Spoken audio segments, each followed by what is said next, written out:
Muy buenas tardes, espero que estén muy bien. Mi nombre es Cristian Pinto, soy abogado y bienvenidos y bienvenidas a este canal llamado Derecho al Derecho, en el cual hablamos de derecho uruguayo. Ayer les compartí un video en el cual les leo la ley 19.823 llamada Declaración de Interés General del Código de Ética en la Función Pública, o mejor conocido como el Código de Ética en la Función Pública. Este video entonces va a ser una introducción, les voy a hablar por arriba de lo que es la ley, así nos ubicamos un poco en el tema. Me parece que el audio, que es una lectura de la ley, está bastante entendible. De hecho, es una ley que es creada y dirigida para funcionarios públicos, no orientada directamente ni a abogados ni a especialistas en el tema, sino que es una ley bastante accesible. Sin perjuicio de ello, me parece que un video introductorio para aquellas personas que no tengan ninguna noción sobre el tema puede servir, así que ahora les voy a hablar sobre qué es el Código de Ética en la Función Pública. Así que comencemos.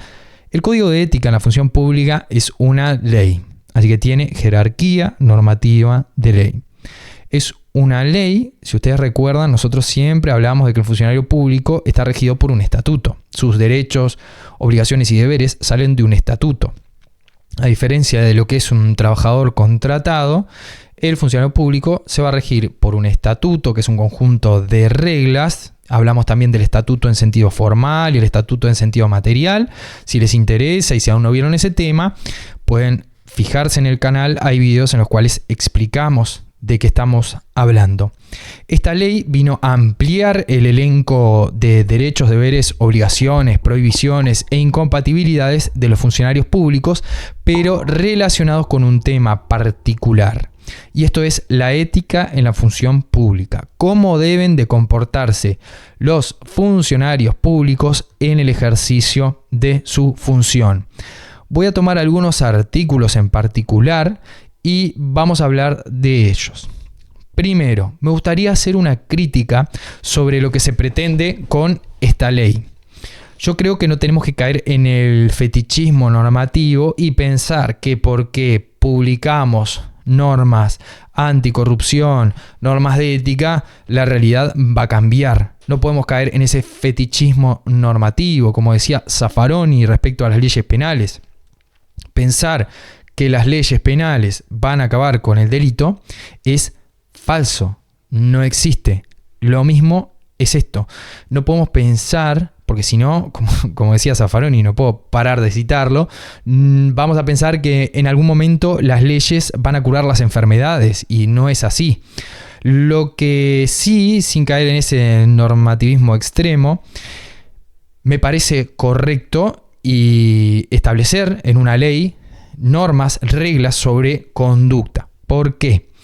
Porque, como ustedes saben, el funcionario público, si incurre en una falta administrativa, se le debe iniciar un procedimiento disciplinario en el cual se va a determinar su responsabilidad. En todo caso, se lo va a castigar, va a tener una sanción o va a ser destituido y eventualmente se le denunciará a la justicia penal si es que corresponde, si es que cometió un ilícito penal, si es que cometió un delito. Lo que hace esta ley es establecer normas de conducta que, si son violadas, van a dar lugar a primariamente al inicio de un procedimiento disciplinario. Así que todo esto va a quedar en el ámbito administrativo, en principio.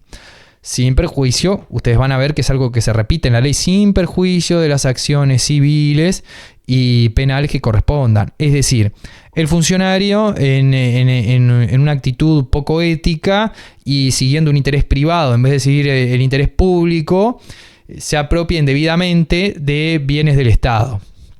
El Estado, en virtud de que demuestra que ese funcionario actuó con dolo, va a repetir civilmente contra ese funcionario, es decir, le va a decir: dame el dinero que te llevaste y los daños que me causaste. Le va a reclamar los daños ocasionados. Eso es una acción civil. Pero además lo va a denunciar por un delito cometido contra la administración pública. Ahí van a ver cómo es una acción civil, una acción penal, pero además va a haber violado disposiciones establecidas en esta ley sobre ética en la función pública, y eso va a ir en un procedimiento disciplinario de carácter administrativo, junto con otras disposiciones que puede haber violado el funcionario, que pueden estar en cada estatuto particular de cada funcionario, de cada ente. Insisto, si quieren repasar el tema de los institutos, hay varios videos en los cuales hablamos de los funcionarios públicos y cuáles son las reglas que los rigen. Así que principalmente esta ley va a establecer derechos, obligaciones, prohibiciones, incompatibilidades para los funcionarios relacionadas con la ética en la función pública. Tampoco quiero empezar a hablar de la ética, empezar un romanticismo del funcionario, debe ser recto, debe ser, por más que lo establece la ley, por más que lo establece, es de perogrullo, es de sentido común. Las personas sabemos, y más cuando estamos ejerciendo función pública, sabemos cómo debemos comportarnos, sabemos cuál es un comportamiento recto y cuál no. Y entonces empezar en ese romanticismo de que empezar a hablar de que la ética y de que la conducta y que de la probidad, somos todos grandes, los que entramos a la función pública somos todos mayores de edad y sabemos muy bien cómo es la cuestión. Pero se daban algunas cuestiones estábamos regidos principalmente por el decreto 30.003 reglamentario de la ley 17.060 y se daban algunas dudas sobre la aplicación de determinadas normas de ética. A ver, no se aplicaba a las personas públicas no estatales, no se aplicaba a determinados funcionarios que ejercían función directiva en algunas instituciones de derecho privado. Entonces lo que hizo esta ley es decir, bueno, amplío el ámbito de aplicación. Se va a aplicar, primero utiliza un concepto amplio de funcionario público y acá vamos a entrar ya con algunos artículos de la ley, así no lo hacemos muy extenso. Lo que hace es dar a los efectos de esta ley, de la aplicación de las normas de ética. Ustedes recuerden que esta ley siempre va a girar en torno al eje de poner por encima el interés público que el interés privado. El funcionario, cuando ejerce en función pública o trabaja en el Estado, tiene que seguir el interés público, no el interés suyo, no el interés de un familiar, el interés de la colectividad, el interés de todo el Estado, de toda la población.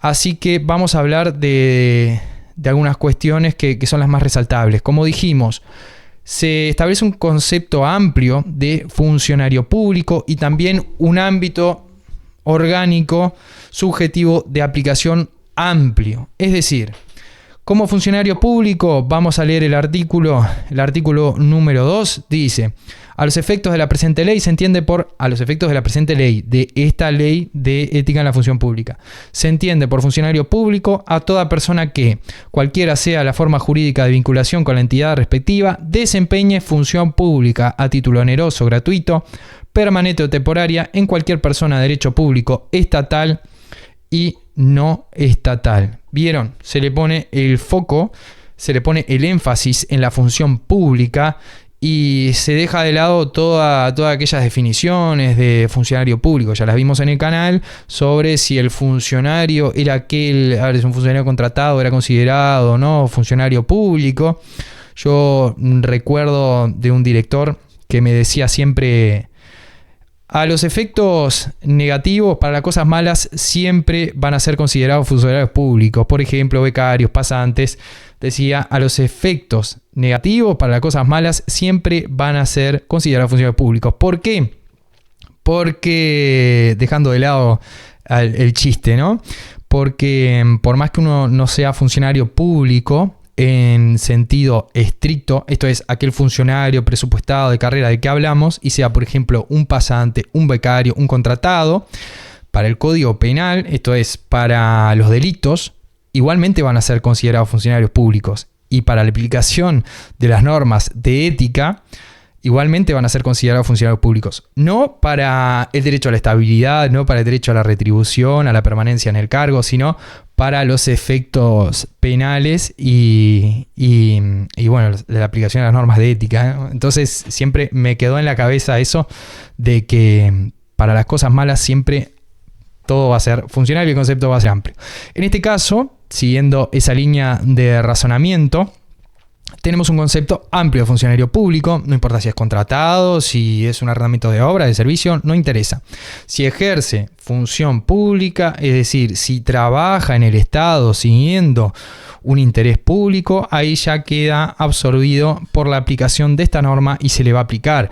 Sin perjuicio de ello, se aplica un criterio orgánico y se establece además que esta ley se va a aplicar al Poder Legislativo, al Poder Ejecutivo, al Poder Judicial, al Tribunal de Cuentas, Corte Electoral, al TCA, a los gobiernos departamentales, entes autónomos y servicios centralizados y en general a todos los organismos, servicios o entidades estatales, así como las personas de derecho público no estatal. Por ejemplo, el Fondo de Solidaridad. Ustedes recuerden que los funcionarios que trabajan ahí no son considerados funcionarios en sentido estricto, estos no son funcionarios presupuestados, de carrera, etcétera. Se les va a aplicar, así como también a aquellos funcionarios que ejerzan funciones de dirección en sociedades de derecho privado, pero tampoco vamos a entrar en mucho tecnicismo porque esa no es la idea de este video. Así que recuerden, un concepto muy amplio de funcionario público. Se le va a aplicar a todo aquel que ejerza función pública en el Estado y además se va a aplicar en todos los órganos del Estado. No importa si es una persona estatal o no estatal, es decir, si integra o no la organización del Estado, es decir, si es desconcentrado o descentralizado, no. Esto se va a aplicar hasta las personas públicas no estatales. Así que es amplio. Luego hay algunas prohibiciones, algunas incompatibilidades que ya estaban establecidas en determinadas normativas. Lo que hace esto es compactar. Aparte, ustedes recuerden que si bien habían prohibiciones para los funcionarios de la administración central, podía que no estuvieran establecidas para otros funcionarios de los entes autónomos, servicios centralizados o gobiernos departamentales, porque tienen distintos estatutos. Más allá de la normativa establecida en la Constitución, que lógicamente el derecho administrativo general del trabajo, que ya hemos hablado, cuando hablamos en el video de los derechos adquiridos de los funcionarios públicos, hay normativa que está establecida en la Constitución que le pertenece a todos los funcionarios por igual. Pero después hay derechos, provisiones, incompatibilidades que están en cada estatuto en particular. Esto viene a establecer una regulación general para todos los funcionarios. Ahora, si usamos el sentido común y pensamos y leemos esta ley y miramos todas las prácticas quizás a veces muy clientelares, hay mucho clientelismo a veces en algunos lugares del Estado, esto no es ninguna novedad, hay cuestiones que son regionalidades de nuestro país y cómo se utiliza el poder público, que hay a veces gobernantes que también son funcionarios públicos, hay a veces funcionarios que trabajan, por ejemplo, en las intendencias, ya que estamos con el tema de las intendencias, que ponen su interés, que a los efectos de después tener un resultado positivo en una elección hacen tal favor. Bueno, todos conocemos el camioncito de materiales que baja y que deja el Portland y que deja los bloques cuando se aproxima una elección. Todos lo sabemos, pasa en todo el Uruguay. Por eso digo, esta ley, si uno lo mira con un ojo crítico, parece muy romántica, pero la ley por sí sola no puede cambiar toda la realidad. Esto viene a intentar influir desde el normativismo en todo el Estado y que los funcionarios no puedan decir, no es una ley que se me aplique o no es un decreto que se me aplique porque yo soy del gobierno departamental o yo soy de un ente autónomo, entonces a mí no se me aplica. No, se debe aplicar. Después están las cuestiones de si se denuncia, si no se denuncia, si uno queda mal en el organismo en el cual trabaja, o si ya lo conocen, o si después no vuelve a entrar al Estado, o si, bueno, serán cuestiones políticas. Por eso digo, si uno analiza con un ojo crítico, la aplicación de esto en la práctica también tampoco es muy alentadora, pero debe existir y se debe cumplir. Seguimos entonces, prohibiciones e incompatibilidades. Tenemos en el artículo 8, como ya dijimos, esto viene a ampliar el estatuto, el conjunto de derechos, deberes y obligaciones de los funcionarios. Y como algunos deberes en común, podemos decir que respetar y cumplir la Constitución de la República, las leyes y disposiciones reglamentarias, desarrollar sus funciones, atribuciones y deberes administrativos con puntualidad, celeridad, economía. Bueno, en definitiva, lo que ya sabemos, una persona tiene que actuar, un funcionario tiene que actuar correctamente, debe cumplir su horario, debe tratar con respeto a sus compañeros, no debe ocultar información, debe seguir el interés público. Lo que ya sabemos y por eso les leí la ley, así que si todo esto lo van a escuchar o lo van a leer de la ley y de hecho los invito, los conmino a que vayan a hacerlo. Pues en el artículo 9 tenemos algunas prohibiciones e incompatibilidades, es decir, incompatibilidades aquellas que no se pueden sostener con la calidad de funcionario público, y prohibiciones son cosas que no pueden hacer mientras son funcionarios públicos, como por ejemplo toda actividad en hora de trabajo, toda actividad ajena a la función, salvo las correspondientes a la libertad sindical, constituir agrupaciones con fines proselitistas. Esto, la cuestión del proselitismo, ya lo estuvimos viendo en el video anterior sobre la juez que se puso una careta de Sartori. Ahí no estaba vigente, ustedes recuerdan que les dije en el video que no estaba vigente el código de ética en la función pública, si no estaríamos hablando, en esa sentencia hubiéramos hablado de estas disposiciones. Bueno, en definitiva van a ver una lista de prohibiciones e incompatibilidades en esos artículos. Vamos a pasar a un concepto que es el concepto de probidad, que dice: el funcionario público, artículo 13, debe observar una conducta honesta, recta e íntegra y desechar todo provecho o ventaja de cualquier naturaleza obtenido por sí o por interpuesta persona, para sí o para terceros, en el desempeño de su función, con preeminencia del interés público sobre cualquier otro. También debe evitar cualquier acción en el ejercicio de la función pública que exteriorice la apariencia de violar las normas de conducta en la función pública. Por eso, cuando se dan las charlas sobre ética en la función pública, dicen que no basta con no ser corrupto, no basta con no ser probo, que viene de probidad, no basta con no ser recto, sino que no hay que dejar lugar a dudas. Hay que ser y parecer, como se dice con esa frase que está de moda cada vez que se expone sobre esta ley. Hay que ser y parecer. No solamente hay que actuar rectamente, sino que para cualquier persona, para cualquier tercero que esté observando, se debe parecer que se está actuando rectamente. Todo esto, insistimos, va a tener relevancia, cuando se trate de un procedimiento disciplinario. Cuando exista un procedimiento disciplinario, esto, como ya les voy a comentar en un momento, no he visto una aplicación tan severa del Código de Ética en la Función Pública, así como sus disposiciones, y ahora vamos a hablar de las implicancias. Yo en la práctica no lo he visto tan seguido, así que quizás también haya que incorporarlo y darle un poco más de uso. Recuerden entonces la definición de probidad, artículo 13, hay que ser recto, ser y parecer. En el artículo 14 enumera algunas conductas las cuales dice que son contrarias a la probidad en la función pública, es decir, para que ustedes vean, por ejemplo, apropiarse, tomar en préstamo, hacerse bajo cualquier otra forma de dinero o bienes de la institución, salvo que la ley expresamente lo autorice, valerse del cargo para influir sobre una persona con el objeto de conseguir un beneficio de cualquier tipo, bueno, etcétera. Todo esto lo van a leer, pero son cuestiones más bien de sentido común, que a veces es el menos común de los sentidos, como dice. Buena fe y lealtad es un principio general de derecho, pero ahora vamos a ir a las implicancias, que esto es lo que me interesa también que hablarles antes de terminar el video. Recuerden, todo lo que les dije anteriormente es escuchar el audio que acabé de subir con el Código de Ética en la Función Pública o leer la Ley 19.823. Implicancias.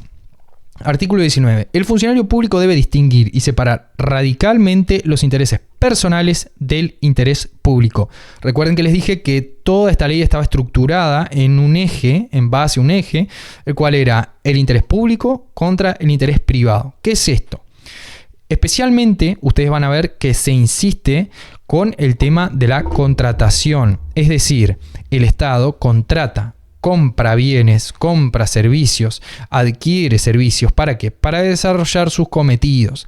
Ahí, cuando va a contratar, puede que el funcionario que esté interviniendo, el ordenador de gasto, por ejemplo, quien tiene competencia para decir yo agarro presupuesto y lo gasto en esto y pongo una licitación, puede que esté dirigiendo la contratación y esté favoreciendo a un conocido, a una empresa de un tío, de un hermano, etcétera, y eso está prohibido. Lo que se trata es de evitar ese tipo de situaciones, de que se favorezca en razón de su función y se contrate, por ejemplo, se compre los productos de este o de aquel solamente por un interés privado. En realidad tiene que ser un interés público, no tiene que haber ningún tipo de interés. Todo eso es lo que insiste esta ley. Entonces dice que el funcionario debe distinguir y separar radicalmente los intereses personales del interés público. En tal virtud, debe adoptar todas las medidas a su alcance para prevenir o evitar todo conflicto o conjunción de intereses en el desempeño de sus funciones. Si considerare dudosa la existencia de conflicto entre el interés público y el interés personal, el funcionario deberá informar de ello al superior para que éste adopte la resolución que corresponda. Por razones de decoro o delicadeza, el funcionario podrá solicitar a su superior que lo excuse del caso, ateniéndose a lo que éste resuelva. Esto no es nuevo, ya hemos hablado de la excusación o recusación. El funcionario se debe excusar cuando vea que en ese procedimiento va a tener un interés personal, entonces le tiene que comunicar al jerarca y decir: no quiero participar en este procedimiento porque quien va a contratar es mi amigo, mi hermano, es un conocido, lo voy a favorecer, etc. Los funcionarios que integren un órgano colegiado podrán plantear la excusación o deberán informar de la implicancia al cuerpo del que forman parte, a cuya resolución se estará. Después le recomiendo la lectura del artículo 20, del 21, del 22. Habla sobre determinados principios que algunos ya están enumerados en el TOCAF, en la ley de contratación.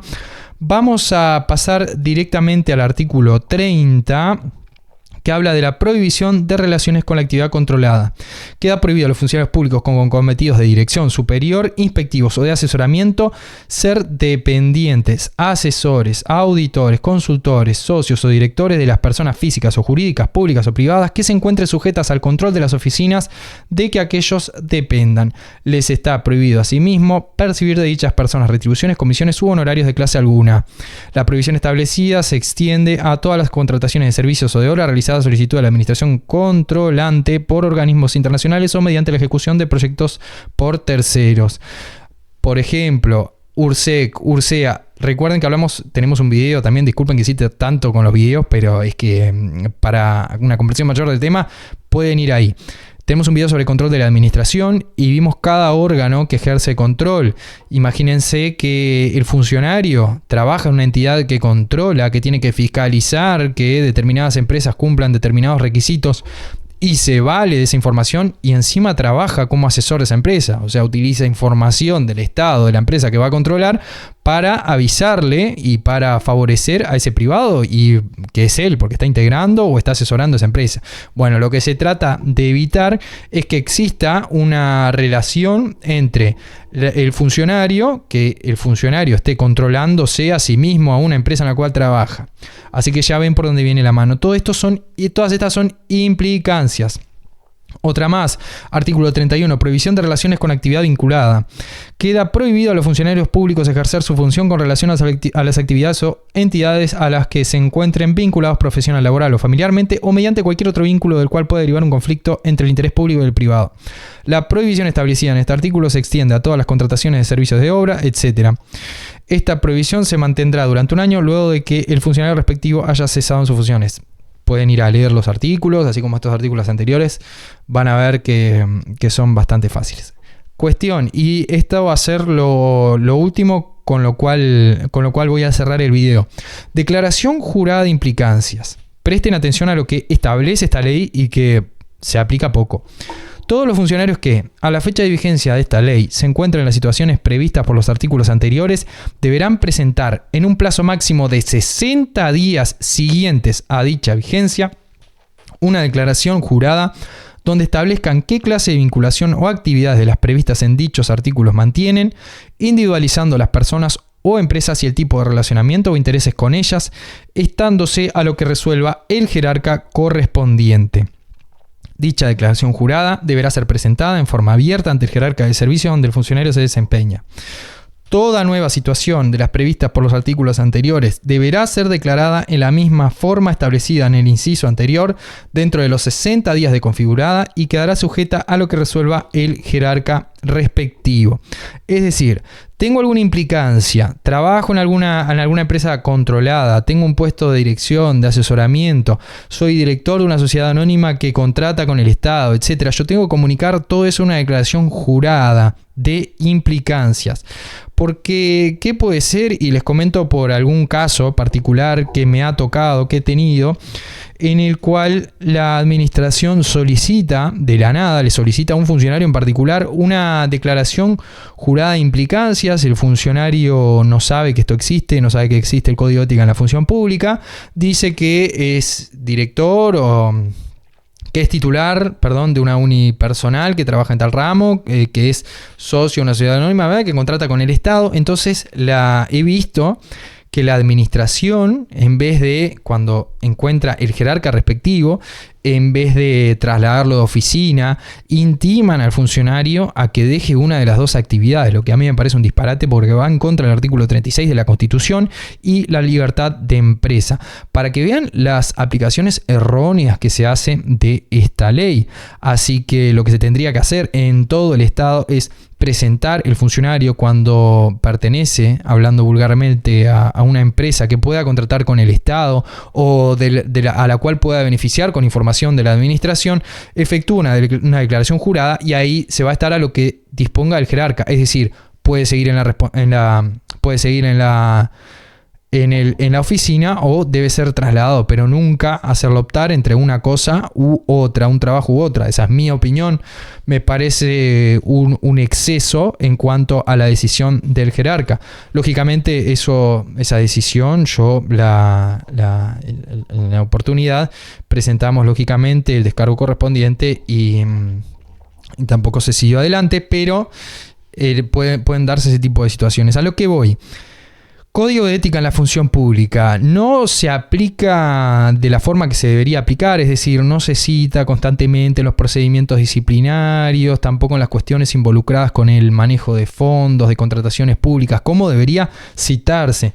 Tampoco las normas relativas a implicancias, entonces hace que el funcionario no sabe si tenga que presentar o no una declaración jurada de implicancias porque habitualmente no se solicita y hayan cosas que estén... Bueno, entonces lo que quiere decir es que hace falta un poco más de compromiso, y esto ya es un tema más político, de los funcionarios públicos, de todo el Estado, a los efectos de aplicar y de ser un poco más exigentes con las normas de ética, y también en uno de los principios fundamentales, que es la imparcialidad, aplicársela a todos por igual. Después vemos cuestiones en el día a día en el cual las normas de ética, las normas de conducta se terminan aplicando por la cara del funcionario, es decir, se le aplicó a este no, porque por cuestiones políticas, y eso no se puede hacer porque justamente es lo que prohíbe el Código de Ética en la Función Pública, sin perjuicio de que tengamos la JUTEP, de que tengamos algunos órganos que podemos denunciar determinados tipos de situaciones. Lo ideal sería y esto sí que puede sonar un romanticismo, lo ideal sería que cada persona supiera que está ejerciendo función pública y que este tipo de situaciones no se pueden dar. Más allá de eso, sabemos que la utilización espuria de la función muchas veces sucede y es utilizada con fines privados. Esto fue una presentación de Código de Ética en la Función Pública. Pueden dejar abajo sus comentarios, así como una cosa que no hayamos tratado. Hay algunas cuestiones como la obligación de denunciar de un funcionario cuando están adelante de un acto de corrupción o un delito. Eso ya existe en el Código Penal y también en algunos reglamentos de procedimiento, así que espero que les haya sido de ayuda, que comiencen bien la semana y esta parte del año. Ya estamos el 5 de mayo, cómo pasó el año. Ustedes recuerden que ese es un tema que siempre inicia una conversación, hablar de cómo pasó el año y sobre el clima también, si va a llover o no mañana. Eso es conversación para rato. Espero que estén muy bien, que arranquen muy bien la semana y hasta la próxima.